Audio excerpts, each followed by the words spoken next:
Oui, je suis Edouard Ruffin et je viens encore à vous. Et cette fois-ci, cette vidéo, c'est pour porter une sensibilisation à la jeunesse. Moi, je j'exhorte chacun de nous à avoir un esprit apaisé dans les temps à venir. Depuis quelques années, lorsqu'on tient vers les élections en Côte d'Ivoire, ça devient un problème. Chacun commence à être soucieux. Chacun commence à être inquiet parce que chaque 10 ans, il faut faire face à des crises. On peut, on peut aller aux élections sans des morts, sans des blessés. On peut faire des choses de façon transparente.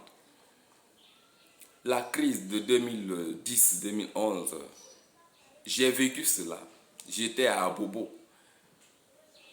Comment Abobo a été pris en compte, a été pris par les rebelles jusqu'à ce qu'on prenne Yopougon et les autres communes. Nous, on a vu tout ça.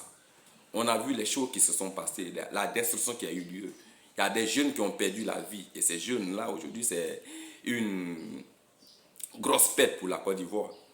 Parce que ces jeunes, s'ils étaient en vie, allaient apporter quelque chose à la Côte d'Ivoire qui allait nous permettre d'avancer. Mais ils ne sont plus.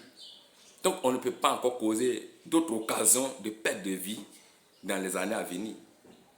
Donc, 2025 approche et je sensibilise vraiment toute la jeunesse à avoir vraiment un esprit de fair play.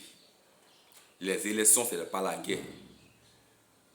Celui qui sera élu, allons tous derrière ce leader-là pour pouvoir construire ce pays.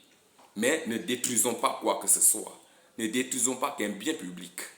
Parce que ça va avoir des conséquences sur notre propre personne. Je n'encourage pas des personnes qui sont là pour lever les tensions, ceci, cela, cela. Non. Des leaders politiques sont des êtres humains. Chacun a ses défauts, chacun peut avoir des erreurs personnelles à lui. Mais ce n'est pas pour telle raison qu'on doit détruire le pays parce que quelqu'un a commis une erreur.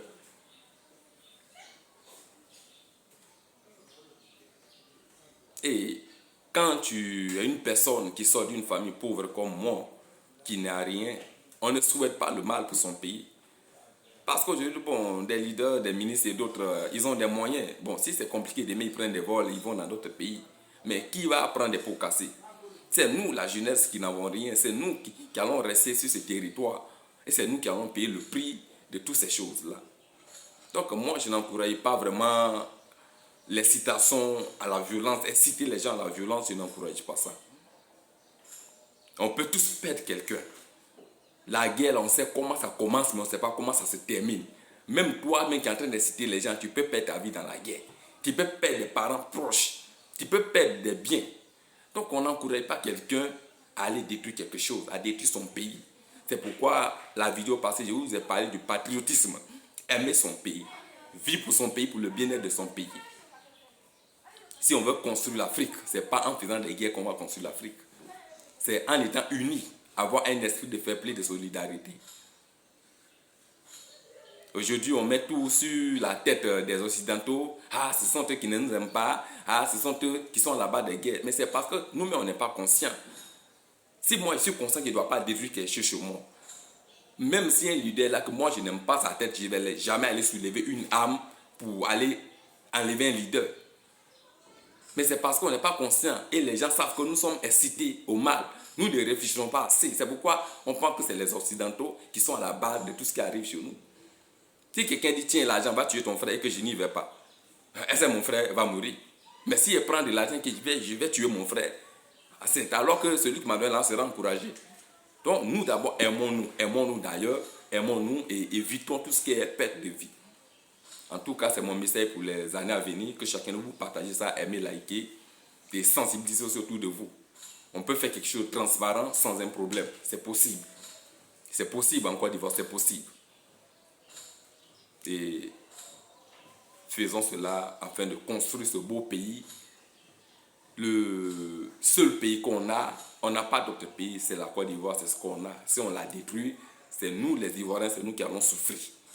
Donc il ne faut pas qu'on détruise cette nation-là, construisons-la. Construisons-la. Il y a eu plein de biens qui ont été construits. Prenons soin de ça. Des stades, des routes, des ponts, des écoles, des hôpitaux. Mais toutes ces choses, ce sont des biens. prenons soin de ces biens-là, afin que ces choses-là nous servent pour la vie à venir. Je vous remercie, chaque jeune ivoirien, et partagez, likez, et que Dieu vous bénisse encore. Attendez-moi dans les heures à venir, dans les jours à venir, pour d'autres vidéos qui vont encore vous enrichir, vous aider à changer de mentalité. Je vous ai dit que je serai beaucoup équilibré dans mes vidéos. Il y a des moments, je vous parlais de l'entrepreneuriat, je vous parlais aussi de patriotisme, comment être un citoyen. Je vais vous parler aussi sur le plan religieux. Bon, en tout, vraiment, nous serons équilibrés dans nos données. Et ça va beaucoup vous enrichir. Suivez-moi sur YouTube, vous tapez Edouard Ruffin sur YouTube, vous allez voir mes vidéos sur YouTube. Vous allez aussi sur TikTok, vous allez aussi voir mes vidéos sur TikTok. Et que Dieu soit avec vous.